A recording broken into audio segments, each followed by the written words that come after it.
All right, before we do anything, I need you to send a tweet to your people, man. Come on now. We watch TV and tweet all the time. Tweet me at Easy Street. Let everybody know you're watching the Street Report, okay? I appreciate that. Thank you for the love. Hey, listen, on today's show, Nothing But Heavyweights, we have 3 incredible superstars. We got The Future, we got Master P, and Teyana Taylor on today's Street Report. Also on the show, Snoop Dogg and Wiz Khalifa, because I just want to know, does DC now stand for the District of Cannabis? Marijuana is now medically legal and decriminalized in our city, so we'll weigh in on that. We have a live performance from Sherrel Rowe. She gonna kill the stage. But let's go ahead and kick off today's show right now with another heavyweight from the Caribbean music scene. I'm talking about Machel Montano, straight from Trinidad and Tobago. I'm Easy Street, and this is the Street Report. Yeah, fishy, fishy, fishy. Watch this, call it. Yeah, fishy, fishy, fishy. Watch this, call it. Fishy, fishy, fishy. Could that, fishy, fishy, fishy. Could that, fishy, fishy, fishy. Could that, fishy, fishy, fishy. What we say? Big fat fish, raining from the sky. Make it man them cry, and let off a sigh. We got the King of Soca in the building. How are you, sir? Good to go, good to go. Good to see you, Marshall. Blessed and highly favored. Yes, sir. Yes, sir. Now, we have a lot to talk about, of course. You are selling out venues all over the world. We got you at the Howard Theater. Yes, sir. Yes, tonight. Sir. Now, you know that place is too small for you, man. Howard Who Theater. decided that? Right now, we're doing this on a different level. We're here for a bigger purpose. We're here to be recognized by the Caribbean American Heritage Association, which is really important for us, as Caribbean people right now, and especially in the times we are in the world, and in terms of our culture and our music. It's time for us to our voices to be heard. But so we chose this weekend also to celebrate with the people on the ground, the people that make us. This is not one of those big concerts where we're trying to make money or we're trying to mash up the place, which we do all the time. Sometimes it's nice when people see in an intimate setting, and somebody like Machel Montano is unique when you could see him up close and personal, because usually it's Madison Square Garden or is, opening for Lauryn Hill is madness always. So sometimes, it's a difference. We yanging tonight, we doing it different, man, for sure. Only reason why I say that is because I saw the video footage of you at Echo Stage. Right. Mad. Right. That's a big ass venue. Of course. That place is very big. Of course. It had to be at least, they're saying the capacity of that place is like 3,000 people. There had to be 8,000 in there that night. And we've been selling out that venue for years. That used to be DC Tunnel, right? Yeah, that used to be DC Tunnel. We've been selling that venue out for years. Listen, anywhere we go, it's sell off. When you're that blessed, we give thanks to the Father for the blessing. But it's about works. By your works you shall be paid. And sometimes we put in work. I've been putting in work for a long time coming to DC. I remember at 9 years old performing in front of the Washington Monument. Wonderful. Now let's back up a little bit. How'd you get started in music in the first place? Most popular question. Yes, we want to know. We want to document all that. I really used to, sit down and love technology. I was the one looking at solid gold and liking the lights and the effects, and I'd watch, Guns N' Roses concerts and Michael Jackson shows, and I would be impressed with lasers and lights and stage theatrics. I was never really a musician. I didn't come from a musical family, but my parents decided to, let my brother learn to play the guitar as extracurricular activity, and his homework will be having to play and sing. But he was a little bit, not in the coordination and didn't have it correct, so he was like, yo, you come here and sing these words while I strum. And my mom one day said, you have a nice voice. She was passing by and she said, you have a nice voice, you want to go for vocal training? And I said, all right. She took me to vocal training. The guy said, you should sing in the choir. I said, all right. When I went in the choir, they were like, you should sing calypso for the school. I was like, all right. And I just keep saying all right because they suggesting this, and I'm just being a good kid, saying all right, no problem, I'll do it. And I won the first competition, and I won the competition in the village, and I won the competition in that region, and then they asked me to represent my school. So I went into the national school competition, calypso competition, and I came first. And immediately 2 weeks after, a guy was at my door saying, let's go to Madison Square Garden. Do you remember what you sang in the competition? Of course. What did you sing? One of the most controversial songs ever. What was it? It's called The Letter. And it was, I am writing a letter to the education minister. because it have certain things going on, and I wonder if he is aware. Every day them teachers get in we mad. You know, somebody teachers, you know, putting us out of school for coming to school late, but when we look, they strolling late into the gate. You know, so why condemn me, Mr. Minister, when I'm just following the footsteps of my teacher? You know, it was really an uproar because, you know, it was highlighting the examples that teachers would set. And the double standards between, you know, having to discipline kids when you had teachers who weren't disciplined. And, you know, that made me kind of public enemy number one for the tutor, the school board. And it was a big controversy, and I guess that's what really shot me into fame. Not only being a little boy looking like an old Calypsonian and looking like Sparrow and moving with those mannerisms. You know, that's what was, you know, the driving force there. My life purpose was to, you know, take my music to the corners of the globe, share it with people. You know, I believe that we have something unique, something great. So I have seen the results. You know, I remember the days when nobody liked Calypso, and I was like, okay, what do I do to get the girls to be on the front of the stage screaming like how I see in those concerts? I need some of these girls. In those days, we used to call it pum pum shorts. Right? You know, you call them maybe Daisy Dukes or whatever, but we used to say, I want to see them girls in the pum pum shorts in the front of the stage screaming for me. You know, and I remember that day when that really happened, you know, and I was like, wow, what did I do?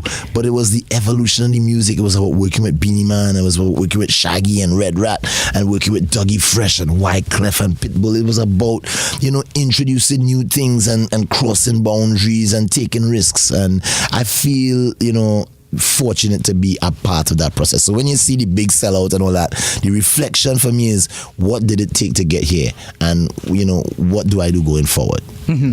So Drake has this record, One Dance, and he has another record that he did with Rihanna, Too Good, that has the Afrobeat feel to it. Mm-hmm. What is it gonna take to get a big record with the soca beat played here in America on mainstream radio? Do you have any idea how we can make that happen? Well, first of all, because that hasn't happened yet. Yeah. First of all, the Afrobeat that you hear in Drake's song and the Afrobeat in the Drake and Rihanna is the soca beat. You know, the funny thing is about the education of beats and understanding the origins of things. You know, that beat is the soca beat. You know, it's been appreciated by all the soca people, and this beat has been increasing. It's not just Drake or Rihanna. You're hearing it in Justin Bieber songs. Mm-hmm. You're hearing it in J-Lo songs. You're hearing it in EDM music. It's been coming up. We have been working all our lives tirelessly to put this beat on the forefront, and now it's been appreciated. People like Major Lazer picking up the phone and calling me. I have phone calls, and I'm sitting on records from maybe 10 African artists right now. Appreciate you tuning in to the Street Report. Up next, Master P, Future, and also Teyana Taylor coming through on the Street Report.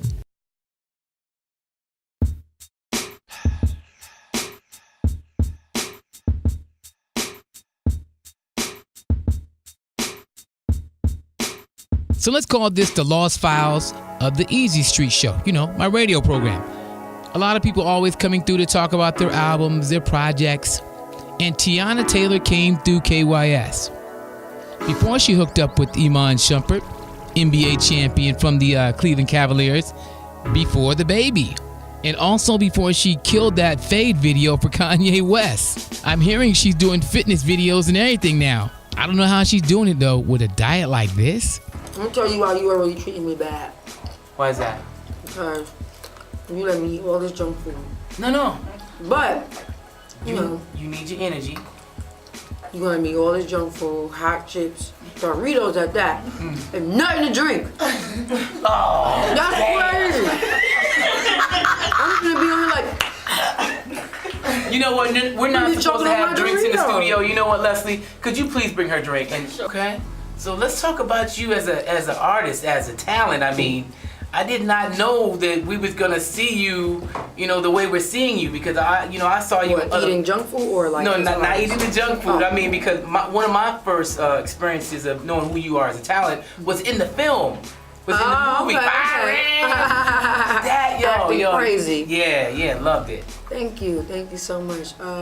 Yeah, I'm happy that everything's finally coming together. You know what I'm saying? I'm able to give people a body of work and not stuff just splattered every once in a while, like a song here, a song here. I'm just happy that it could be a full body of work.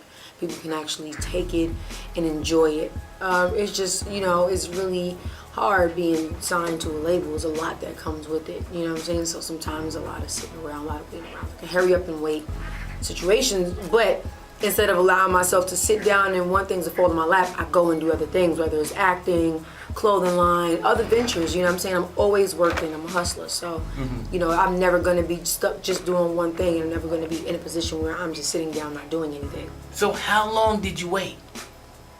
7 years. 7 years? Yeah, it's my 7th year. That's why the album is called 7, because it is the number of completion, and this is my 7th year, you know, in the industry. So it's kind of like, you know, everything is coming together, everything is being completed in this 7th year. You know what I'm saying? So 7 is a very special number for me.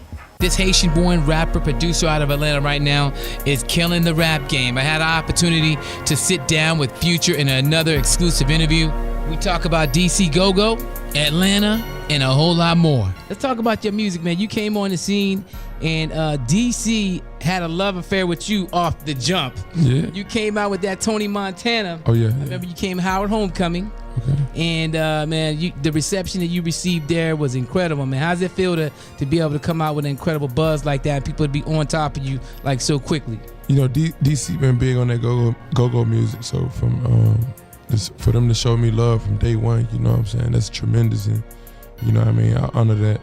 It's a privilege, and the support, it go a long way. It make you want to go harder. It make me get in the studio and inspire me to just go hard and just want to continue to bless people airways, you know what I mean? Mm-hmm. Now, you mentioned DC Go-Go. Have you been on stage with a band yet? I have been on stage with a band. Well, who? Do you remember? Backyard band or? No, it wasn't a DC band, but I had my own band, like 1500. These was 1500. Nice band, and the sound is crazy when you. As a matter of fact, you did perform live with the band, the BET Hip Hop Awards in Atlanta. Yeah, Hip Hop Awards. I performed live with a band. We need to get you with a DC Go-Go band though. I have to. That'll be something. That'll be a treat. I'm thinking Backyard Band or maybe TCB or UCB would be great with you. Okay, cool. We need to hook that up. Yep. Did you ever feel like, because you do a lot of hooks, you ever feel like that the hook game may be hurting you as an artist? I've heard some other people say, I don't want to do no hooks no more because blah. I think T-Pain said that. Do you ever feel that way? No, I don't feel that way. You know what I mean? Every time, each time you get a chance to get on the track, it's a time for you to reinvent yourself all over again. And finally, one of my favorite rappers from the Dirty South, it gotta be Master P. This guy is credited for putting Southern rap on the map. Hands down, nobody can deny that. Sold millions of copies of his mixtapes, albums out of the trunk of his car. With No Limit Records, he started a movement in rap. Here's my exclusive interview with Master P. I started off, I was on the road with Tupac, but I opened the doors to where when I was on tour, I'd go out and touch the people in the community, go play basketball, get into the hood, and touch the people. And I think that just stuck with my fans. Like, you know, P actually came in the hood back here. You know, I made it my business to go to every hood, to every marketplace I went in, you know, and touch the people. That was just like me. Come from the struggle, wanted to change, wanted to better their life and their family. You know, that's what No Limit is about. Well, you know, I started off in the retail business. I opened up No Limit in Richmond, California. No Limit was a retail store. So I learned the business from the retail side. I knew what the fans wanted when they was coming in buying the NWA, the Ghetto Boys records. I started watching what they wanted. And so I've always put more songs, you know, gave them more for their money. And that's how I built my brand and my company. You know, so back in the day, she was putting like 9, 10 songs on a project. You know, and I put like 14, 16, you know, 20, 18, doubling it up. And building that fan base, knowing that it's about the fans, giving the fans what they want. You know, in the music I come from the struggle. And I realized if I work that hard to make it out the project, why would I just give what I'm doing away to somebody else? So, you know, I built No Limit to where we started from nothing, we started from scratch, just finding somebody to believe in the music. And I tell kids all the time, you gotta believe in you first, and then find somebody to believe in you. Next on the Street Report, does DC now stand for the District of Cannabis? Snoop Dogg and Wiz Khalifa weigh in, plus our friends from the National Cannabis Fest talk about their upcoming event.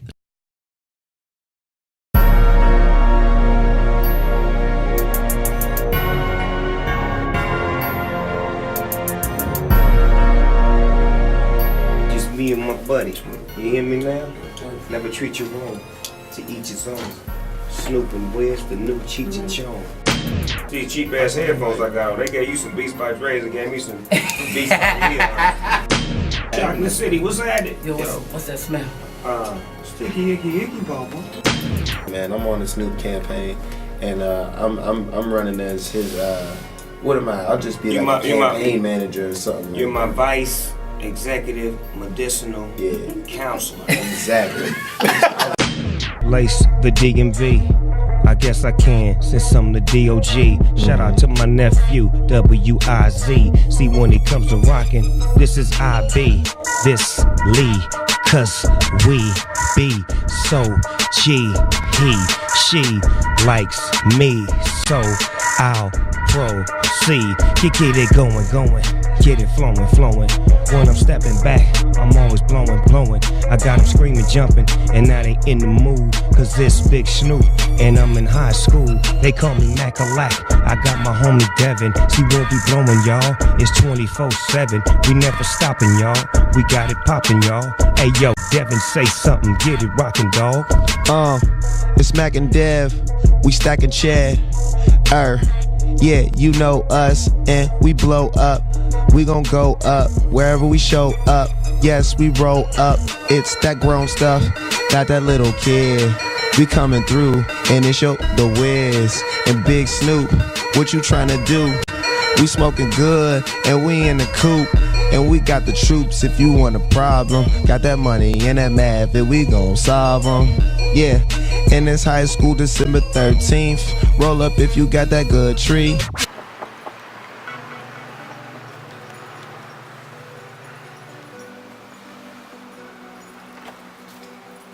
Hey, how you doing, man? How you doing? Mouse, man. Easy. What house is this? This is the... Oh, hi. Oh, I didn't realize. I thought the mouse was just looking for me, and I was like, that's weird. Okay. This is the offices of C3 Presents. Okay. But it's also the former Thievery Corporation studio. Do you know Are you Thievery serious? Of course, yeah. So come upstairs, George I'll show you. Garza and Eric Holder. Yeah. My name is Caroline Phillips, and I am the founder and executive producer of the National Cannabis Festival. It is year 2, 2017. So April 22nd, 2017 is the date for this festival. It's a Saturday. Everyone should come out, no excuses. Last year we had an amazing concert. It was headlined by De La Soul. We had Jesse Royal, who's a Jamaican reggae singer, come out. Backyard Band was there, Congo Sanchez, Nappy Rhythm, so a bunch of terrific local bands supported the show. We had an education pavilion where people could learn to grow. They could pitch an idea and win $1,000. We had a vendor fair. We had an entrepreneurs contest. There was a lot going on last year. So when Initiative 71 was passed, I was aware that it was really passed on the backs of a lot of people who'd been treated unfairly by the justice system when it comes to cannabis, and those happen to be people of color. And I know that they really worked in Wards 7 and 8 to educate people and inform them about how the laws had impacted their communities in the past to win those votes. I noticed after legalization that DC was flush with really expensive events, and the events weren't really accessible to those people in Wards 7 and 8. It started to get to me a little bit that we passed the laws because of issues they were having, but we weren't giving people that live in those communities access to education, access to learning how to start their own legal business, access to learning about the laws. So we wanted to put an event right in the middle of the city that was accessible to everyone, close to Capitol Hill so members of Congress could hear what we were saying, that was affordable, appealing, all of those things. So we were really driven by the activist side of the cannabis movement. We want to remind people of the important social impact that cannabis law has in our country. And we believe that ending cannabis prohibition on the federal level is a possible route to changing the way police interact with communities and allowing police officers to focus on violent crime. So this year at National Cannabis Festival 2017, we have a fantastic concert lineup already. This is a homegrown festival in so many ways. I grew up in DC. I went to high school here. I went to elementary school here. I came back here after college because I wanted to give back to my community. I don't think it's often nowadays that you find a festival that's not backed by like a major production company.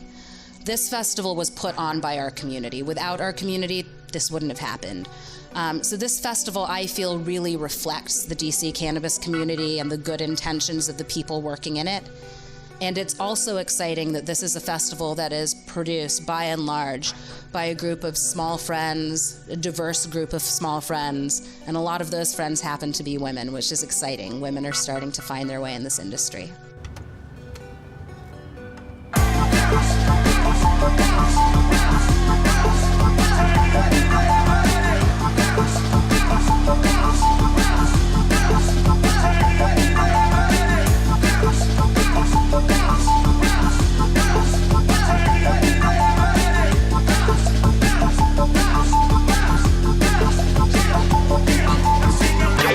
I'm Highly Supreme here. I thought last year that it being the first annual National Cannabis Festival, I didn't really know what to expect. I didn't know how, if there would be police officers like choppers all around, just, heavily policing everything. But it was a really, really good vibe.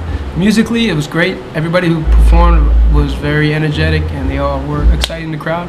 But I think my favorite part was that you looked around and it was literally like a family picnic. DC was heavily one of the places that one of the main people arrested and targeted for marijuana arrests was young, with black males, and I'm a black male, so and my friends are black males, most of them are in the city, from childhood on to now, and to see them be able to just do what they want to do. I don't smoke weed, but I don't think weed is a bad thing, I don't see people overdosing on weed in alleys. I don't see people, out selling their soul, what I'm saying? Weed is not a bad thing, and I think it gets a bad rap from a lot of the hype. You want to look at it from the full perspective, because you're not playing with people that are just like, oh, go smoke your weed. No, these are businessmen. This is the government. This is people that are, the only reason it's legal is because they're going to make money off of it. They're not thinking, oh, well, we're over our little racist thing where, young black men are going to be free now because they can just smoke their marijuana. No. Same people are still in charge, but they're looking at the dollars and the cents now. Coming up next, another DMV talent graces our stage. Sherrel Rowe on the Street Report.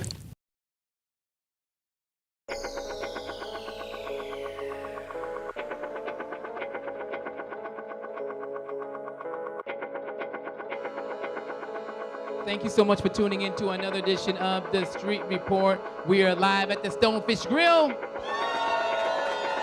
And this is Sherrel Rowe. How are you, sis? Yes, I'm good. How are you? Now, really quick, I found out about you from DJ Gemini, who's here. He's in the building right there. I've known him for a very long time. It's really, really cool. So he listens to your music? He actually does, surprisingly. So how did you connect with DJ Gemini off the break? Well, I mean, I used to be in the clubs a lot, just socialite all over the place. So just through mutual friends, and then got his information and started shooting him music. Every time I do something, I usually just shoot it to him, just to get his honest opinion. I'm just like, yay or nay, So how long you been on this scene? I actually, in this area, I started out in go-go bands myself. Really, who? You gotta name them. If we talking go-go bands, you gotta say the band. So yeah, I used to sing for Raw Image, and then I started singing for this band called Mature Clientele. And then Stomp Dog, he did a album a couple of years ago with a bunch of different people, in the go-go scene. So I was on that album a couple of years ago. Okay, then you went solo. You did the Bobby Brown thing. You did Beyonce I did thing. the Beyonce, and I was just like, yeah, it's all about me now. Were they upset with you when you broke away from the band? No, they understood. So where you from?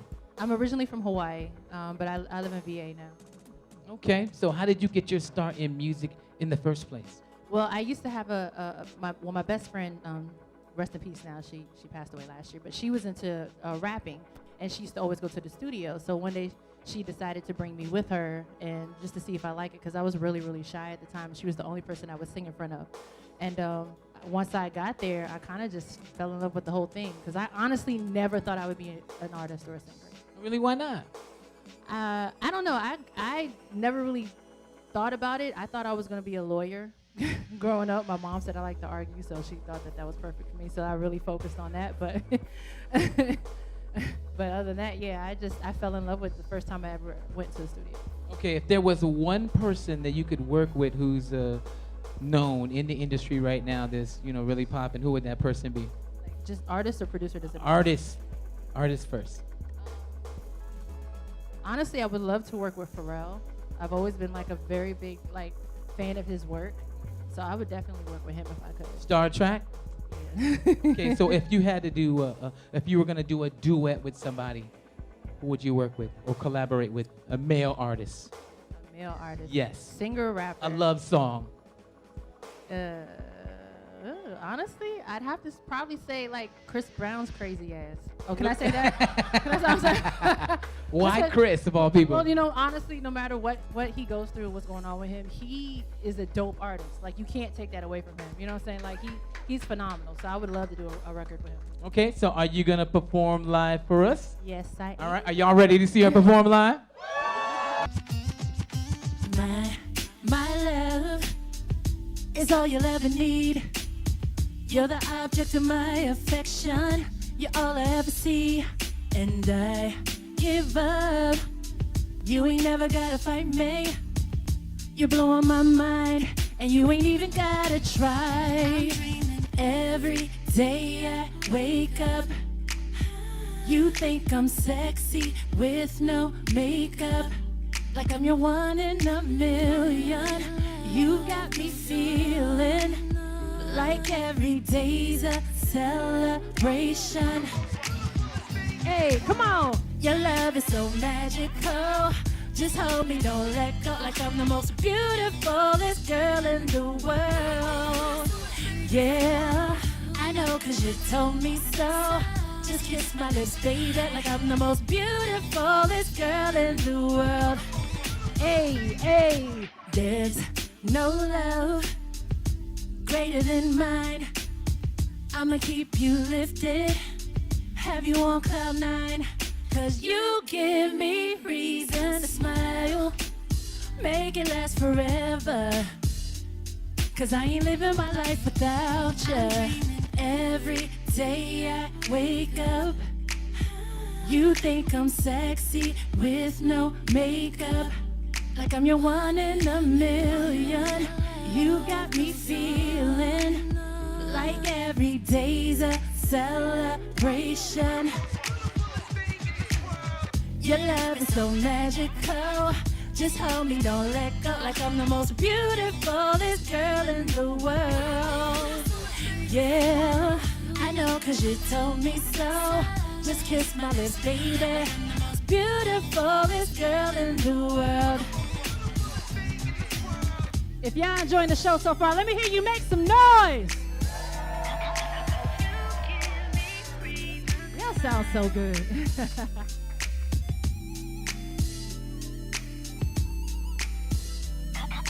You give me reason to smile.